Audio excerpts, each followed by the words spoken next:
बिहार के समस्तीपुर के मोदी परिवार में पैदा हुए Bangalore based artificial intelligent engineer 34 वर्षीय अतुल सुभाष ने अपनी जान ले ली।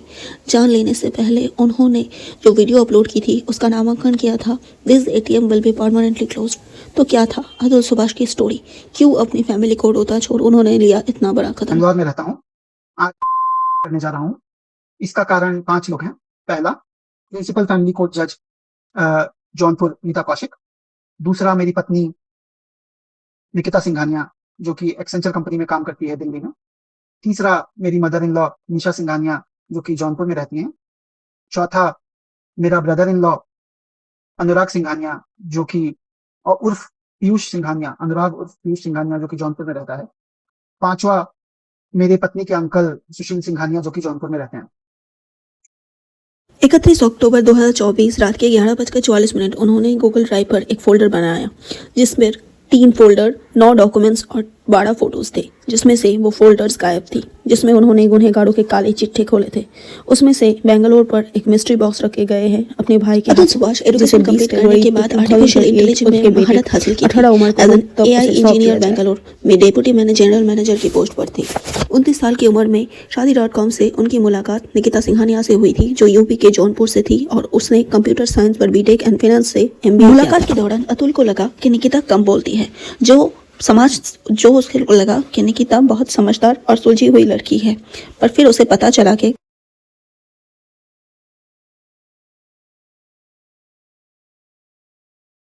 मार्क है कि कोई लड़की कम बोल रही है और सोच समझ के बोल रही है तो शी इज वाइज।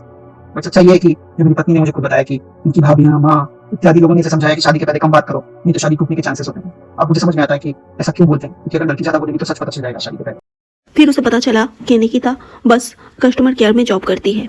अतुल इतना प्रोग्रेसिव था कि उसने ही निकिता को प्रोग्रामिंग सिखाया और उसी के गाइडेंस और कोचिंग पर निकिता को एक्सेंचर में जॉब मिल गया था। वो 13 किलोमीटर बाइक राइड करके निकिता को ऑफिस छोड़ने जाता था और शाम को वापस भी लाने जाता था। इसी दौरान उसकी जिंदगी खुशियों से भर गई थी क्योंकि निकिता सारा दिन घर बैठी रहती थी और कोरियन ड्रामा देखती थी और घंटों अपनी मम्मी से फोन पर बात करती रहती थी। अतुल के पिताजी को चलने में प्रॉब्लम थी, फिर भी निकिता और अतुल की हेल्प हो ये सोचकर उनके पिताजी ने अतुल के माताजी को बेंगलोर भेज देते थे। दिसंबर महीने में, फरवरी में उसके घर उसके बेटे व्योम पैदा हो चुके थे। बड़ी कंपनी में फुल टाइम एम्प्लॉय होने के बाद भी वो घर के बर्तन, बच्चे की नैपी साफ करता था। घर पर खाली बैठे होते हुए निकिता का काम था बस कोरियन सीरीज देखना, अपनी मम्मी से घंटों बातें करना। इसी दौरान निकिता अपने मम्मी के साथ रहने बुलाती है अपनी बीमारी का बहाना करके। टेस्ट रिजल्ट नेगेटिव होने पर अतुल समझते हैं निकिता ने उन्हें झूठ बोला है। छोटे से छोटे पूजा के लिए 6 ड्रेसेस, गहने का फुल सेट मांगती थी। वो डिमांड करती थी कि उसके भाई के बिजनेस में डोनेट करने के लिए, नहीं तो वो घर छोड़कर चली जाएगी। आखिरकार अतुल ने निकिता की फैमिली को 2020 मई में 3 लाख और मार्च 2021 में 9 लाख और अप्रैल 2021 में 4 लाख दिए थे। फिर अतुल को जिसके सारे पैसे सिंघानिया ट्रेडिंग में और बंधन बैंक में डाल दिए थे। इसके बाद से पैसे देने बंद कर दिए और दिए हुए पैसे वापस मांगे। इससे उनके रिश्ते और भी खराब हुए और 16 मई 2021 को बोंग को लेकर निकिता सारे गहने लेके लड़ झगड़ के और निशा के साथ घर छोड़ के निकल गई। निकिता, निशा और अनुराग अतुल को फॉल्स केसेस देने की धमकी देने लगे। उन्होंने अतुल से 1 करोड़ रुपए डिमांड की और फॉल्स केसेस देने की धमकी देने लगे, वरना वो बेटे व्योम्स के साथ अतुल को मिलने नहीं देंगे, ऐसा धमकी भी उन्होंने दिया। जो केसेस अतुल के खिलाफ निकिता ने फाइल किए वो जो सेक्शन 302 मतलब निकिता ने उनके पिता की खूनी ठहराया अतुल को, जो कि उनकी शादी करवाया गया थे, यहाँ तक और इसी कारण में ब्लड क्लॉट करने से हुई थी। दूसरा केस था सेक्शन 377 जिसमें निकिता ने अतुल पर अननेचुरल सेक्स करने के आरोप लगाए, जिस पर अतुल ने कहा कि उनकी बीवी निकिता 3-4 दिन तक नहाती नहीं थी जबकि वो ब्रेस्ट फीडिंग करती थी। अगर कभी वो सेक्स के लिए बोलती थी तो अतुल अपने सर दर्द या टायर्ड रहने का बहाना देते थे। 498 सेक्शन लगवाया डाउरी और डोमेस्टिक वायलेंस पर। निकिता ने अतुल, उसके माता पिता और भाई विकास पर आरोप लगाया कि शादी के तुरंत बाद ही वो निकिता से 10 लाख रुपए दहेज डिमांड करते थे और अतुल शराब पीकर उसे पीटता था। जब उसने इसका विरोध किया तब अतुल ने उन्हें घर से निकाल दिया, पर अतुल ने बताया कि शादी से 2 दिन तक ही निकिता बिहार में रुकी थी और 2 दिन बाद वो दोनों बेंगलुरु आ गए थे। आर्गुमेंट के दौरान निकिता एक्सेप्ट कर ली कि वो बस 2 दिन अतुल के पिता और भाई से मिली थी। सेक्शन CRPC 125 के अंदर 2 साल के बेटे और खुद के लिए 2 lakh per month maintenance demand की। इसके बाद इलाहाबाद हाई कोर्ट में 2 लाख पर मंथ डिमांड की, जो निकिता और उनके लॉयर परसू नहीं कर पाए और वो केस खारिज हो गया। टोटल 9 केसेस लगाने के बाद निकिता और उनके परिवार सारे केसेस सेटल करने का 1 करोड़ रुपए मांगे।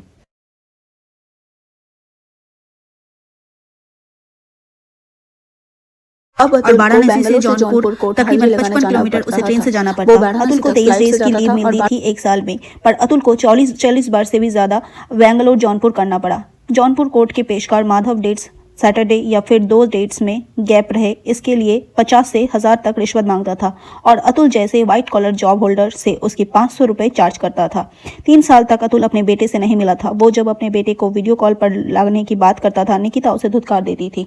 आए दिन कोर्ट हियरिंग के टाइम जज एब्सेंट होती, कभी लॉयर स्ट्राइक पर चले जाते, किसी की डेथ पर कॉन्डोलेंस हो जाती या फिर अपोजिट पार्टी एब्सेंट रहती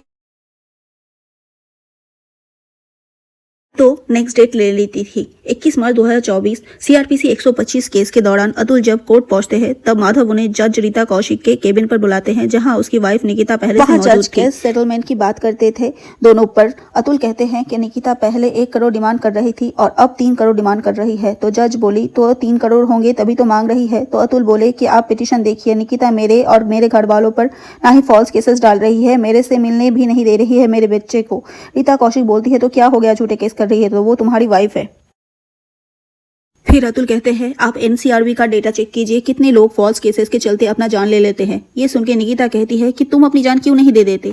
तब जज इस बात से जोर जोर से हंसने लगती है। फिर निकिता का बाहर भेज के रीता कौशिक कहती है कि वो 5 लाख देने पर केस सेटल कर देगी, पर क्योंकि अतुल के पास सारे सबूत थे और जुडिशियरी सिस्टम पर भरोसा था तो मेरिट के बेस पर आगे चलना चाहा। इसके बाद रीता कौशिक पूरी तरह निकिता की तरफ बायस्ड हो सुनवाई चलने के वक्त निकिता ने अपने Rajneesh versus Neha affidavit court में पेश किया तो जज बायस्ड होकर उसे कंसिडर कर दिया। अतुल को क्वेश्चनिंग का चांस भी नहीं मिला। इसके बाद अतुल कोर्ट रूम से निकलते वक्त निशा कहता है कि तुम तो अपनी जान लेने वाले थे। तब अतुल ने कहा फिर तुम लोगों की पार्टी कैसे चलेगी। निशा बोलती है पार्टी तो तब भी चलेगी, तुम्हारा बाप देगा पैसा। पति के मरने के बाद सब पत्नी की होती है, तेरे मरने के बाद तेरे माँ बाप भी मरेंगे, उसके भी बहुत का हिस्सा होता है। पूरी जिंदगी तेरा खानदान कोर्ट का चक्कर काटेगा।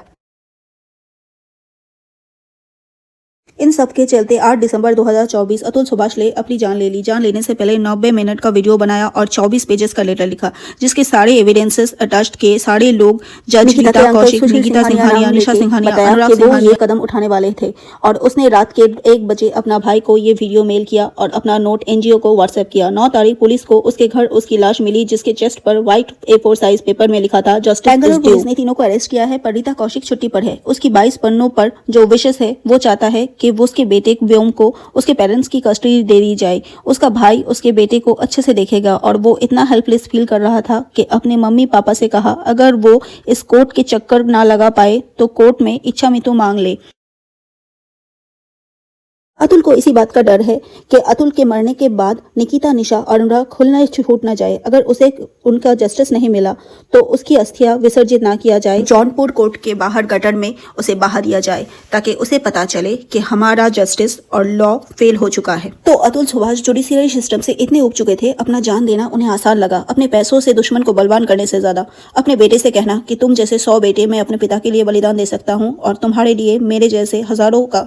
अतुल सुभाष के इस विषय और पुरुषों पर लॉ के मॉडिफिकेशन और औरतें जो जुडिशियरी का गलत फायदा उठा रहे हैं उस पर अपना राय कमेंट्स पर बताइए। अतुल सुभाष की बलिदान व्यर्थ ना होने दे और पुरुषों के लिए आवाज उठाइए, क्योंकि गलत गलत होता है, सही नहीं होता। वीडियो अच्छा लगे तो वीडियो को लाइक और चैनल को सब्सक्राइब करना मत भूलिए। चलिए मिलते हैं आपसे अगले किसी वीडियो में, तब तक के लिए बाय।